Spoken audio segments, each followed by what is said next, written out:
is entitled From Compton to Cleveland. That's just the beginning to this remarkable story. I'm Michael Reel, and this is Real Urban News. We are in the octagon with Bellator professional fighter Joey Davis. Joey Davis, Black Ice. Joey Davis, Black Ice. Joey Davis, Black Ice.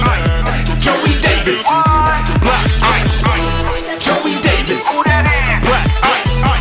Joey Davis, Black Ice. Joey Davis, Black Ice. Joey Davis, Black Ice.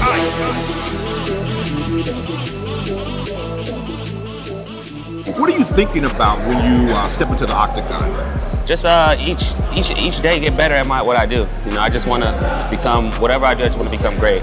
I was good in wrestling, but now in MMA you got to be good at all. You know, the jiu-jitsu, the boxing, the wrestling, the Muay Thai. So it's a martial art that I'm just trying to conquer and become great at. So each day I step in here, it's just getting 1% better. You know, each and every day. In layman's terms, what is MMA? It's a mixed martial arts, I guess. It's just it's a sport that's new and up and coming. You know, when you can do all your attributes. If you was like I was saying, if you was a boxer and you want to do a little bit more with yourself, you want to throw kicks, you want to become a takedown artist. You know, martial arts is a sport to come to. If you're a wrestler and you want to make a little bit more cash, or you just want to, you know, let people know you're not just a dynamic wrestler. You know, I think mixed martial arts is a sport to come to. If you're a Muay Thai guy, you want to do takedowns and you want to get in the cage and you want to make some more money, I think this is a sport to do. So I just think it's a sport to where you could just come into yourself and become the greatest you can be. That's what I honestly think. Just becoming the greatest you can be at something that you probably didn't think you could have.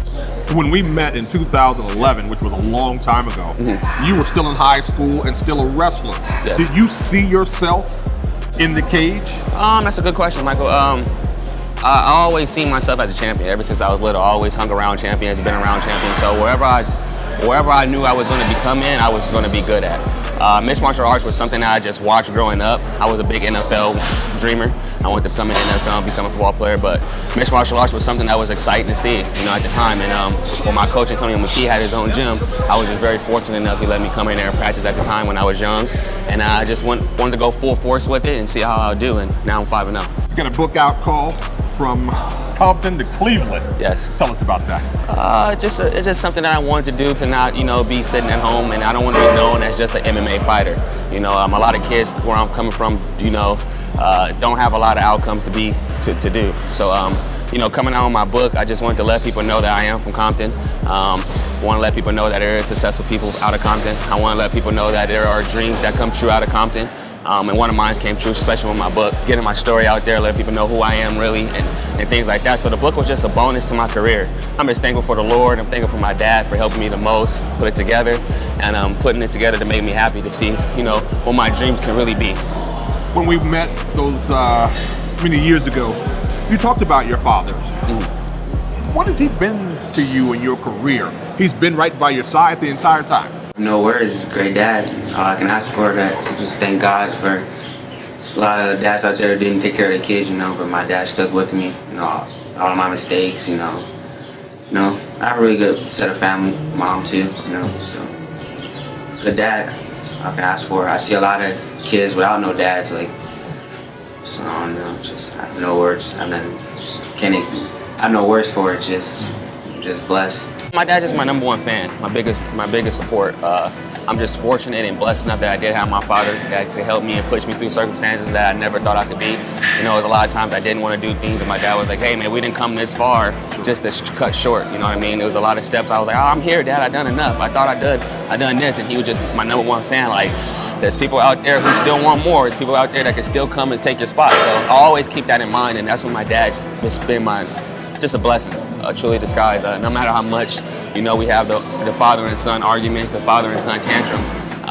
Having your father or having anybody that's your support, it's just, it's words can't even explain how much it's benefited me. Because a lot of times I just was like, what's the point? What's the purpose? And, you know, that #1 support or whoever that is could be, you know, your favorite cousin, your mom, your uncle, your best friend. Sometimes, you know, it could be that one person that just push you to your next level.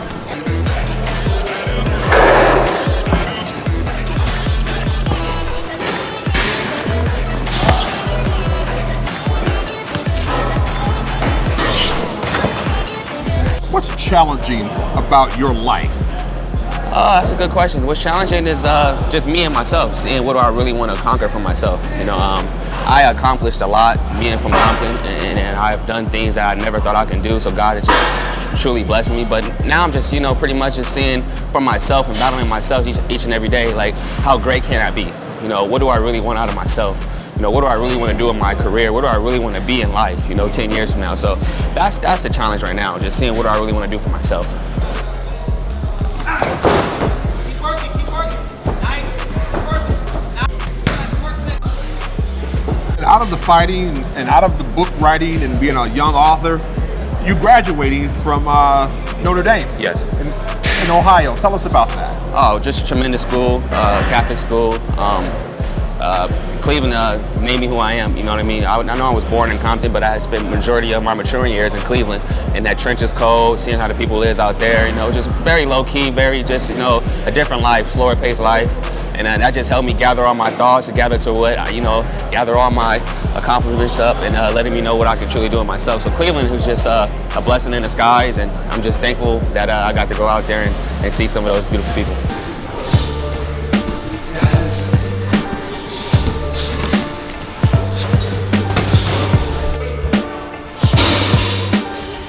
Do you feel you're missing something because you're clearly mature?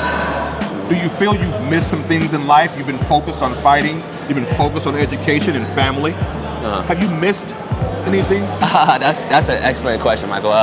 I missed a few parties and birthdays and things like that, but it was all for a better cause. That's what I was taught growing up as a kid. It's going to be for a better cause. It's going to be for, you're going to see why I'm doing this later on. That was one of the things my dad used to always say. You don't know now, but you will learn later. And I used to be like, Dad, I don't know why you always tell me that. But now, I'm 25 years old and I'm becoming my own young adult, and I'm just seeing the big picture. But anything I'm missing, just making sure that I'm keeping the Lord first. That's the only thing I don't want to miss. So I can make sure that I'm doing all the right steps each and every day, and making sure that He's leading me on the right path, and I feel that I'll be fine. We don't see a lot of African American young men in this sport. I know you talked about being an NFL dreamer. Mm-hmm. Is this something that African American men like yourself should look to advancing into in terms of sports and professional? Absolutely, Michael. I feel like anytime you want to be, you want to work towards something that you want to see about yourself, what you're really made out of. Being with a team not always might be your best interest, because you got a lot of players you probably want to be like, got a lot of players you probably see that you can be yourself, but a lot of the time that's not you. So I think MMA is a sport where you can really dig down deep into yourself and find out what you're really about. And that's what I've been trying to figure out. Like, am I really for this? Like, all the gritty practices, all the blood, sweat, and tears. Like, okay, is this really for me? And I see a lot of people come in and out of the gym, and they find out that this is, not the sport for them. So MMA is definitely a sport to find out what you're really made of.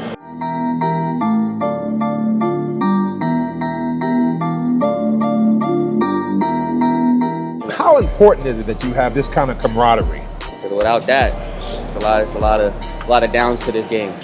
Coach, this is a family business for you all. Yeah, it's a family business, and it's also love. We put God first, and everything else falls in place. I got a bunch of ugly ass guys here, breath smell, and I got to train with them every day. I got to love what I do in order to do it, especially when they breath smell. All right. No, my breath. I'm the one that don't stink. My breath. It's breathalicious. Tried it. And hygiene. It's called that good toothpaste. Slice be hitting people too hard. He need to learn how to hit a little softer. Nah. Hit a little softer. Only when they in camp. If they in camp, we doing rounds, then I have no choice. I got, because then in a fight, the guy's not coming out there to hit soft, you know what I mean? And I know I hit hard, so I could try to, if they could take. Slice got the greatest 1-2 punch of them all. Seriously. Key word, slice. You don't want to slice. Slice the fight. That's right. This is all business for you. Business and family, It's a business once we step into the cage and, once we're in front of Bellator and everything else, but behind the scenes, it's all family, it's all love. Especially in the gym, in our gym, Team Body Shop. Sure. You have a fight coming up. Yes, sir. You ready? I was born ready, man. This is what I love to do. It's my teammates. They keep me ready, even when I'm not ready. They prepare me and make sure I'm ready. There's many fights where I went in there and fought when I shouldn't have fought. My dad's like, dude, you shouldn't go fight. I'm like, I need this fight, So they make sure I'm ready, and they just push me to my plateau of my limits, They're always pushing me to do better and to be better, inside and outside of the cage.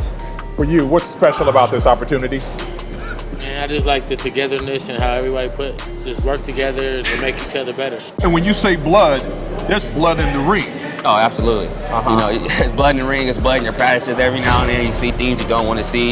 You know, you got a weight cut. You know what I mean? You got to be disciplined in certain areas about your practice, how you practice, when to practice. You know, it's a lot of stepping stones to being, you know, a champion and being a great champion. That's a bad cut. Absolutely. Wow. Wrestlers love this position. Yep. Standing right in his wheelhouse. Matt Hughes special. He's in trouble. Oh, big elbow. Davis looking to finish it right here, right now. Now it's running into the eyes. You see when he had to turn to his right, blood starts running into both eyes. He cannot see the punches. It's all over. Joey Davis. You turn it on when you get in the ring. You're kind of mild-mannered outside. When you get in the ring, you're all business. Oh, it's all business. I have two sides of me. You know, I got the black ice side and I got the Joel side. You know what I mean? The black ice is, you know, very dynamic and want to be the best he can be. And I know I keep saying that and preaching that, but you know, a lot of people don't know that I switched the flip real quick. You know what I mean? I'm here. I want to be the best human being on the planet, but in the cage, I want to be the grittiest motherfucker you probably ever meet. We'll leave it there. Thank you, Mike. All right, thanks, champ. Joey Davis, black ice. Joey Davis, black ice.